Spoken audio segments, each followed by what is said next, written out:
Здравствуйте, учащиеся 5 класса. Начинаем урок казахского языка. Сәлеметсіздер ме балалар? Қазақ тілі сабағын бастайық. Бүгінгі сабағымыздың тақырыбы адамзаттың бәрін сүй, бауырым деп. Тема сегодняшнего урока – люби всех людей как родных. Оқулықтың 97-ші бетін ашайық. Жаңа сөздермен танысамыз. Ұлт аралық келісім, межнациональное согласие. Мәдени орталық, культурный центр. Жер аударылу, депортация. Оқулықтың 98-ші бетіндегі 3-ші тапсырмаға қараймыз.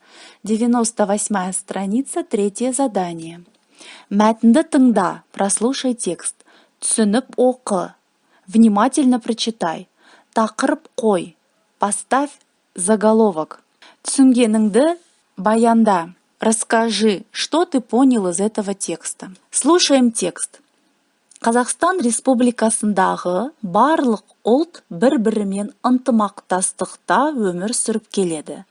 Қазақстан Республикасы президентінің жарлығымен 1995 жылы 1 наурызда Қазақстан халқы ассамблеясы құрылды. Ассамблеяның 350-ге жуық мүшесі бар. Оның төрағасы Қазақстан Республикасының президенті. Әзірбайжан, грек, шешен, поляк және тағы басқа халықтардың ұлттық мәдени орталықтарының жанында жексенбілік мектептер жұмыс істейді. Қазақстандағы көптеген ұлт өкілдерінің біздің елімізге келу тарихы «Жерұйық» фильмінде жақсы көрсетілген. Фильмнің режиссері Сламбек Тәуекел. Фильмнің сценарийін Сламбек Тәуекел мен Сом Лаврентий жазған. «Жерұйық» фильмі тарихи оқиғаға негізделген. Фильмде Сом Лаврентийдің өзінің балалық шағы бейнеленген. Фильмде өз отанынан қуғындалып, Қазақстанға жер аударылып келген кәріс, неміс, түрік, шешен, күрді және тағы басқа ұлттардың ауыр жағдайы бейнеленеді. Арып, ашып келген адамдарды қазақ халқы бауырына тартады. Ажалдан аман алып қалады. «Жерұйық» көркем фильмі Абай Құнанбаевтың «Адамзаттың бәрін сүй, бауырым» деген сөзімен басталады. Фильмнің басты кейіпкері Орынбай, өмірде болған адам. Барша қазақ халқының бауырмалдығы, жомарттығы осы бейне арқылы көрінеді. Қазіргі таңда фильмде көрсетілген ұлт өкілдері бір ананың баласындай бірлікте, татулықта өмір сүріп жатыр. 1 наурыз өзге ұлт өкілдерінің қазақ халқына алғыс айтатын күні. Бұл күнді Қазақстан Республикасы президенті арнайы белгіледі. В Казахстане все нации живут в мире и согласии друг с другом. По указу первого президента Республики Казахстан в 1995 году была создана Ассамблея народов Казахстана. В ассамблею входят около 350 членов. Председатель ассамблеи – первый президент нашей республики. При азербайджанских, греческих, чеченских, польских и так далее культурных центрах работают воскресные школы.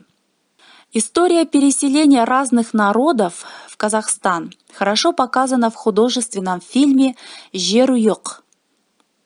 Режиссер фильма Сламбек Тәуекел. Сценарий фильма написали Сламбек Тәуекел и Сон Лаврентий. Фильм «Жерұйық» основан на реальных исторических событиях. В фильме описывается детство самого Сона Лаврентия. В фильме показывается и описывается тяжелое положение депортированных в Казахстан корейцев, немцев, турков, чеченцев, курдов и других представителей наций, переселенных со своих родных земель. Казахский народ приютил истощенных и вымотанных переселенцев, спас их от верной гибели. Фильм «Жерұйық» начинается со слов Абая Кунанбаева: «Люби всех людей, как своих родных». Главный герой фильма – Орынбай, реальный человек.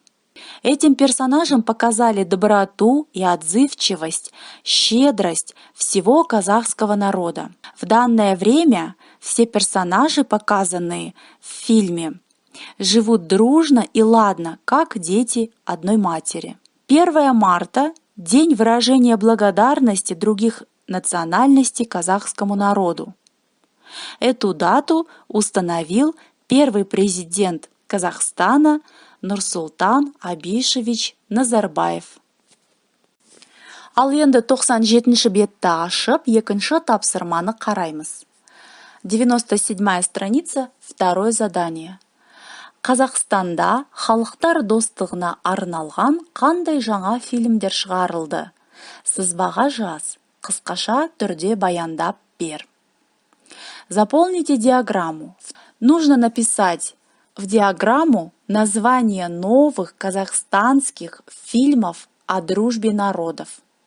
Осымен сабағымыз аяқталды. Сабақ сіздерге пайдалы болды деген үміттемін. Келесі кездескенше сау болыңыздар.